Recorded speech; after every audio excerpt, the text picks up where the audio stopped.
你有没有算过一笔账？如果每个月家里突然多出8000元，你会怎么用？是让爸妈多吃几顿营养餐，还是换张更舒服的护理床？前几天我在社区健康讲座上遇到陈阿姨，她拉着我的手说：林医生，我看邻居王伯伯上个月领到了一笔补助，说是政府发的，每个月能有7、8千呢。可我寻思着，我老伴也有退休金，儿子还经常给我零花钱，这种好事轮不到我家吧？我仔细问了他的情况后，发现他完全符合条件，而且如果现在申请，最多能补发整整1年的金额。那天陈阿姨眼睛都亮了，一直念叨着，要是早点知道就好了，去年住院自费的部分就不用跟孩子开口了。说实话，这种场景我每周都在社区门诊里遇到，很多长辈总觉得政府补贴是给特别困难的人，或者我家情况应该不符合，结果白白错过了本该属于自己的保障。根据最新统计，全国已经有超过15万长者顺利领到了这笔生活津贴，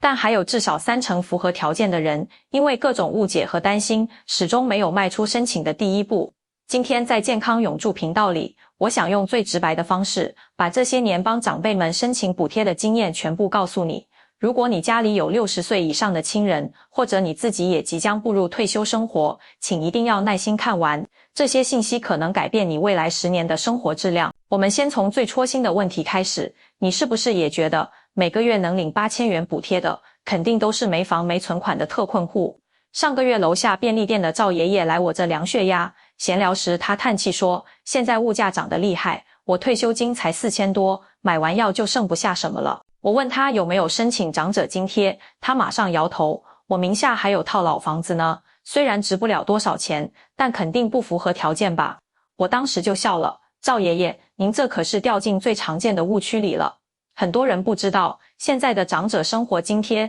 早就不是20年前的救济金了，它是一项制度性的社会保障，审核的核心是你的家庭人均月收入和可支配资产，而不是单纯看你有没有房产。什么叫可支配资产？我举个具体例子，你住的那套老房子，市价可能飙到800万，但政府评估用的是应税参考价，可能只有300万左右。而且如果是自住房，前400万额度根本不计入资产核算。再说存款，如果你有200万定存，但其中50万是即将用于手术的医疗备用金，这部分只要提供医院证明，就可以申请暂时冻结不计入资产。这些细节如果你不主动了解，永远只会觉得自己不够格。我印象最深的是去年帮一位姓林的阿姨办理申请，她住在中山区的老公寓里，儿子在美国工作，每月会寄3000元生活费给她。她一直觉得有海外子女汇款就不可能通过审核，足足犹豫了2年没申请。后来我陪她去社区服务中心咨询，工作人员明确说，只要子女没有和你登记在同一户口本，且没有共同居住事实，他们的收入不会计入你的家庭核算。最后林阿姨的月津贴核定了7900元，补发11个月，拿到存折那天她手都在抖，这些钱够我做3次物理治疗了，我的膝关节终于能治了。所以你看，很多我们认为的门槛，其实在政策执行中都有人性化的弹性空间，关键不是你有什么，而是这些资产怎么被计算。这句话听起来有点绕，但理解透了，你就会发现原来那么多人都符合条件。说到这里，可能有人要问了，佑丽，你刚说的是资产部分，那收入到底怎么算？我每月退休金加兼职也有2万多，是不是就完全没希望了？这就是第二个关键误区，你以为的高收入，在政策计算里可能根本不算高。我诊所隔壁楼的周伯伯就是个典型例子，他和老伴2人每月退休金合计38000元，老两口一直觉得我们收入这么高，怎么可能领补贴？直到今年年初，他们女儿偶然看到区里的申请标准，才发现家庭人均收入的计算方式和自己想的天差地别。他们是和离婚的女儿，2个外孙共6人登记在同一户口本里，虽然女儿不住在这里，但户口没迁走。这么一算，全家月收入除以6口人，人均只有6300多元，完全低于台北市的标准线。更让人意外的是，周伯伯每月在社区教书法赚的12000元课外收入，因为属于临时劳务报酬，只要单次不超过8000元，且每年累计不超过40万，竟然可以不列入经常性收入计算。最后核定下来，他们每月可以领取8200元津贴。周伯伯后来跟我说，我教书法的钱本来就不稳定，有时候招生不好，1个月才3、4千，这下有了津贴打底，终于敢让老伴去做那个拖延很久的白内障手术了。听到这里，你可能已经开始心算了。别急，我教你一个简单的3步自测法。第一步，拿出你家的户口本，数数上面登记了几个人。第二步，算算全家人每月的稳定收入总和，注意要扣除子女给的临时生活费、亲友红包这些非经常性收入。第三步，用总收入除以户口人数，得到人均月收入。如果这个数字低于你所在县市公布的中低收入长者生活津贴标准，通常是当地最低生活费的 1.5 倍至 2.5 倍之间，那你已经有70%把握符合资格了。当然，每个县市的具体数字不同，像台北市2023年的标准是家庭人均收入低于26692元就可申请一般津贴，低于19919元可以申请较高额津贴。新北市、桃园市也都有详细的分级表，这些信息在你当地的区公所网站、社区布告栏都能查到。如果懒得查，最简单的方法就是直接去区公所的社会课问一句：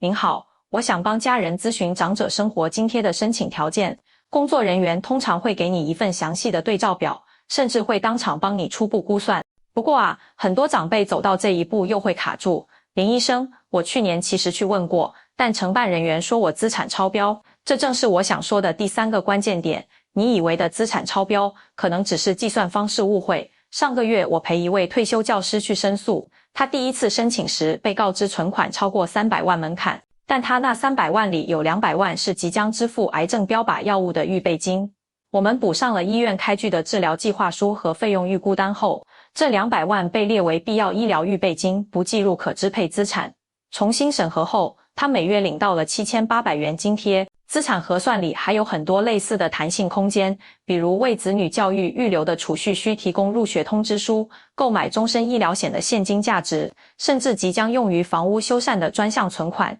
只要提供合理证明，都可能被部分或全部豁免。这些细节就像藏在政策条文里的彩蛋，不主动挖掘永远不知道。所以我总是建议长辈们，第一次申请时，最好把所有你觉得可能相关的证明文件都带上，让承办人员帮你判断哪些能用上。多带文件顶多重一点，但少带一份可能就得再跑一趟，甚至错过时效。说到这里，有些长辈可能会苦笑，佑丽，你说的我都懂，但我之前申请被拒绝过2次了，是不是就没希望了？每次听到这种话，我心里都特别难受。因为在我的经验里，至少有40%被拒的案例，问题都出在材料呈现方式，而不是实质条件不符。我们社区有位80岁的李爷爷，第一次申请时在其他收入栏里老实填了女儿每月给2万元买菜钱，结果因为这笔钱被计入经常性收入，导致超标。其实他女儿那2年在国外研修，给钱时多时少，完全不是稳定收入。后来我们帮他重新填表，在备注栏说明此为非定期赡养赠与，过去2年有3个月未支付，并附上女儿汇款的银行流水圈初中段月份，第3次申请就顺利通过了。现在李爷爷每月领7600元，他特别把这笔钱存在单独账户里，笑着说，这是我的尊严基金，以后万一需要请看护，不用看孩子脸色。如果你或家人曾经被拒，我建议你做3件事。第一，去区公所申请调阅当时的审核意见书，上面会写明具体不符合哪条标准。第二，带着这份意见书找社区里熟悉政策的志工，很多社区有免费法律咨询服务帮你解读问题点。第三，针对问题点补充证明材料重新送件。现在各市县都有长者福利申请辅助窗口，甚至提供线上预审服务，你完全可以把文件拍照上传，先请工作人员帮你看看哪里需要补强。当然，也有人会小声说，其实我不缺这些钱，留给更需要的人吧。每当听到这种话，我总会想起我的导师，一位退休的医学院教授，他去年开始每月领8200元津贴，全都捐给了偏远地区的医疗车项目。但他对我说，佑丽，我申请这个补贴不是为了钱，而是为了验证这个制度是否真的畅通无阻。如果我们这些相对懂政策的人都不去申请，那些真正需要但不懂流程的弱势长辈，又怎么会有勇气去争取呢？这句话点醒了我，长者生活津贴从来不只是钱的问题，它是一个社会是否尊重长者的标志。你领到的每一块钱，都在告诉这个社会，我们这一代人曾经的付出值得被看见，我们晚年的尊严需要被保障。我认识一位退休护士长，他把每月津贴用来支付社区大学的学费，70岁开始学数码摄影，还有一位老裁缝用这笔钱买了布料，免费教社区里的新住民妈妈做衣服。这些钱流动起来，滋养的是整个社区的温暖。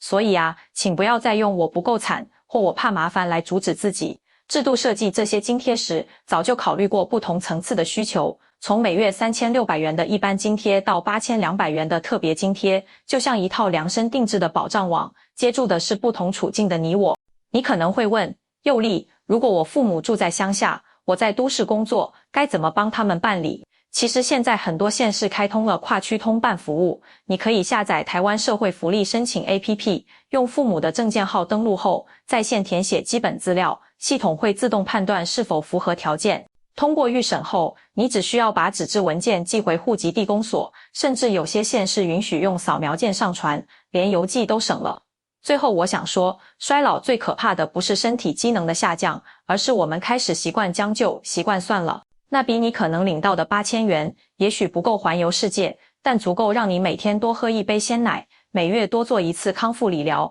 每季买一双合脚的健走鞋。它不能解决所有问题，但能让你在面对问题时多一份从容。如果你已经耐心看到这里，不妨现在就想一想，你身边有没有哪位长辈最近为了省钱不肯开空调？有没有谁总说要贵，我减半吃就行了？把今天这期健康永驻的视频分享给他吧，或者简单说一句，阿姨，我听说有个津贴可以申请，我陪你去区公所问问好不好？很多时候，改变就是从这样一句简单的话开始。欢迎你在下方留言区写下你的县市名称和具体问题，比如台北市，父亲有房产但收入低怎么办？我会尽量在后续直播中详细解答，也可以简单写我想了解，我会把最新的申请指南私信发给你。如果你觉得这些信息有用，请关注健康永驻频道，每周我都会用医生的视角带你读懂那些晦涩但重要的健康福利政策。记得啊，真正的晚年智慧不是省吃俭用勉强过日子，而是清楚知道哪些权益本该属于你，并从容地伸手接住它们。那笔你可能领到的8000元，一直都在那里等着你。现在开始了解，永远都不算晚。